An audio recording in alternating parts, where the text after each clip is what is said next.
Hi, and welcome to the very first, now this is the first episode of my channel for tech tips. Today I'm going to be going over Xbox One controller, how to keep it maintained, how to not foreseeably damage it, or prevent damage from in the future. Welcome once again to Death at Noon's Tech Tips. So right here, I have the Master Chief Edition, Xbox One Limited Edition UMSC controller. It's a little dusty. It's been sitting. It's one of my backup controllers. I use it to charge up my rechargeable batteries. So the buttons are good on it. I did use it for a long time, or for a good bit, because it's an awesome controller. Microsoft did a great job. So first things first, buttons, triggers, joysticks. The way to keep them relatively in working condition and out of any issues foreseeable that you can cause, not software updates and whatnot, or not getting software updates. Make sure you update your controllers when Microsoft puts out a software update for them. So, first things first, joysticks. Very easy to damage. A lot of people, when they put their controllers down, upside down, it will push their joysticks in weird directions and keep them there, which will start to cause analog drift. Analog drift is what we all know, or most of us know that play video games, is when once you let go of your joystick, it keeps on moving around in whatever direction you last pushed. So, simplest tip, don't lay your controller face down where the joysticks will be pushed in a direction that they should not be direction. They should, when you're not using it, should be just at this. If they're not looking like that, then there's something wrong with it. Go to GameStop, trade it in towards a new one, or just keep it and use it as a battery charger like I do. But next one is your buttons. Your buttons can damage easily. Sometimes it just because you play button smasher games like Killer Instinct, kill, where you're just gonna rapidly be pushing these buttons to get these combos to go off. So your buttons are gonna start to lose their rigidity of coming right back to where they're supposed to be. There's not really too much you can do as yourself to keep that from damaging the controller, but if you just change up your controllers where you're not just using one controller every single day, say every week you swap out to your other controller so that your buttons stay at a pristine, good clicking like you can hear. Same with your D-pad. Another thing is when you lay your controller down, sometimes if you do lay it down on like a weird angle, it could depress the button and keep it pressed, and that can also lead to something internally getting messed up. And if it's left on and you do that, that can actually then wear out the sensor, is what I've been told. Nice thing about some of the other Xbox buttons is they're kind of flush. This one's kind of flush with the controller, so it's kind of hard to damage this one unless you drop something on it. So next, and finally on the buttons, is your triggers. So, the Elite and Scuf controllers have extra triggers in the back that you can take off and put on. So you always want to make sure that you're taking care of those as well, and also the inputs for them. On regular controllers, like this one here, you want to basically make sure when you're putting the controller down, you're not depressing the trigger or putting like a stress on the trigger that it's like being pushed off to like the directions it's not supposed to be. It's kind of hard to be pushed up, but like to left and right, you don't want that type of pressure, because then that could also damage something structurally, because it's only plastic. And come on, plastic ain't the strongest material. It is rigid, but it's not strong, super strong. But another thing is when you're playing, make sure that you're giving it a full, like you're when, if you feel like anything is like starting to come loose, definitely like take a break, look at it, wiggle it around. If it's wiggling too much, like there shouldn't be too much wiggle. Like you could see in mine, there's a little wiggle room. That's normal. A little wiggle room. That one's a little abnormal, probably just because how it's been sitting the past couple days. Because I've been rearranging my room to make these videos a lot easier for me to do. So as long as you're taking care of your joysticks, your triggers, and your buttons, your controller will play the way it's supposed to play. And as long as you're also updating your controller when there are updates, you won't have those like latency lags on your controls. Like some people believe that there automatically happens just because your controller's brand new or your controller's so old or something. It's crazy how many people come in on a daily basis saying that there's something wrong with their controller, and I hook it up to GameStop system, which is a pretty accurate system on how a controller works. Like I could see your analog drift starting, or I could see your button. I could feel the buttons sometimes, and you're like, oh, the button works fine, but our system says your button's not reacting. So, and then when I hook it up to your console to reset your console, or hook it up to another one, it's still not working. So, yeah. Make sure you take care of it. So, next we'll move on to, like, appearance. So, for, like, this one's a custom or a limited edition controller, not custom edition. This one is my custom edition. It doesn't look too custom until you get to the back, where it's dark blue and blue. Don't mind this, is my battery pack charger. With white and gray buttons instead of like any other normal. And then a dark blue D-pad, gray with a dark blue Xbox symbol. This is, and also, I don't know if you're going to be able to see it. Probably not, because how weird it is, or colored it is. There says Death at Noon. It's not, kind of. It won't focus. Once again, on a shitty phone.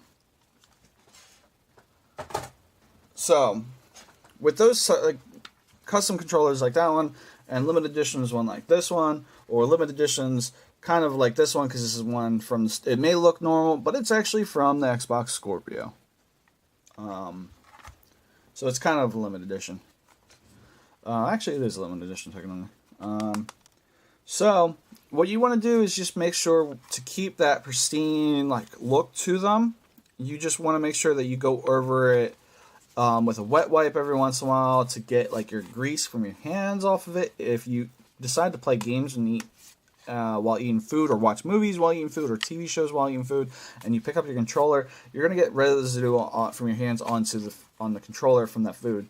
So definitely go over it with wet wipes to keep it pristine and clean, especially ones with shiny bits in it. That will also help with your buttons not sticking and your joysticks and your triggers not sticking, because the less debris that can get in between the little gap between the button and the case, less issues. So just not eating food a lot while handling your controllers will also keep your controllers in pristine condition. Next is, I'd say, next and finally is your, next is your battery pack. So I use rechargeable batteries that are sponsored by Xbox, because it just seems smarter to go with something that they say works well with their system, I guess. And that's what I firmly have been doing for about 10, 12 years or more, however long I've been playing video games, which is quite a long time.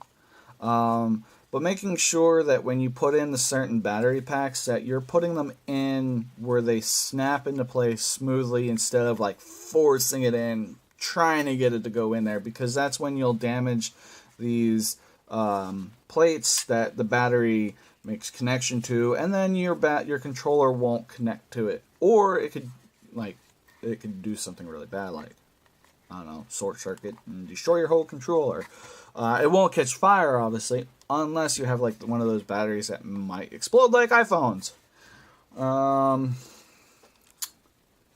But yeah, just make sure when you put batteries in, if they're rechargeable battery packs, that you're putting them in smoothly, not forcefully, because it never works out with electronics, to be honest. So my last one, and it's the one that I get a lot of people that come into GameStop and they have a lot of issues with, is their plugins. So their 3.5 jack, their Xbox jack, and the micro jack right here. I don't have a micro jack near me, unfortunately, because I didn't think of that. Dummy. But basically, with all your jacks, you want to make sure... Actually, I do have one. There it is. Alright, so easy one, 3.5 jack. This is the one that most people, when they have controller issues or headset issues, this right here is the culprit, along with themselves sometimes. So if this is not clean, this is not grease-free, this is not debris-free, and they go in and plug it into their controller with all that debris or grease on it, it then gets into that little itty-bitty hole right there, and they put it in, and they're like, oh, it doesn't work. And then you look in there, and it's like you see cotton balls, you see grease build up, and you're just like, that's why. That's why. There's dirt in there that shouldn't be in there. And they're like, oh, I don't know why. And it's like, well, do you make sure your 3.5 jack is clean when you put it in your controller? No. That's why. Make sure whenever you put any of these, as they call them, male to female ports, make sure the male and the female, because sometimes if you leave something around, dust will collect. It's clean. Like so. And also make sure when you plug in the 3.5 jack, you hear that little click. That means the headset is actually attached, not, just floating there like that, where it's not in there at all, not secure. There, snap, in. So this leads me to the next thing. When you have these type of cables, or any type of cable that plugs in, so this cable, the cable that can go into here, make sure that they are not... Now this is a weird one, but it's the longest cable that I got. Make sure that when you plug them in straight. And you make sure that they're not on, they're not being pulled off to an awkward angle. So that, yes, this one looks like it's being pulled off at an awkward angle, but the dongle or the plug-in is not angled at all. Just the cable is kind of being bent backwards. But it's a flexible cable. But make sure the plug-in is not being does not have any stress on it. That stress will cause it to damage the internal mechanisms or the internal port of the controller, and then eventually start damaging the plug-in itself. Which is also another big problem people have with cell phones, is they don't do that properly. But headphones, the thing is a lot of kids, and I mean I'm guilty of it as a kid. I did it with my phone a lot. I did it with my MP3 player. I did it with anything that was a music device. I would wrap my headphone cable around my controller or around the device. I even did it with N64 controllers and GameCube controllers. Now that I look back at it, it was probably not the smart idea. Though those wires were designed a little bit more to be wrapped around like that because they weren't rigid ports like this, they were actually part of the controller. But the thing is with these, the 3.5 jacks, is they are a whole piece. And once you, like, it does have that, like, you can bend it like this because it allows you to. But once you have that bend, and it's like, if you see, you have that bend and it's in your controller, and you put pressure on it, it starts to, like, you could see it, it's bending away, it's bending up here, where it would be plugged in your controller. I don't want to do this on my own controllers because they actually work still, so. If I had a defective controller, I would show you. But it bends it, and it puts pressure on the internals of the controller, and that can damage, that will definitely damage your controller over time, if not immediately, depending on the port or the device that's being used. So that will sum up my now going on 17-minute video of Xbox One controller tips. Just basically take care of your controllers and they will work for you when you play video games. And as long as you clean it, you maintain it, and you just do whatever you can to not damage it, it will work for you. They're expensive, so maintaining them is very important. So this is Death at Noon, signing out.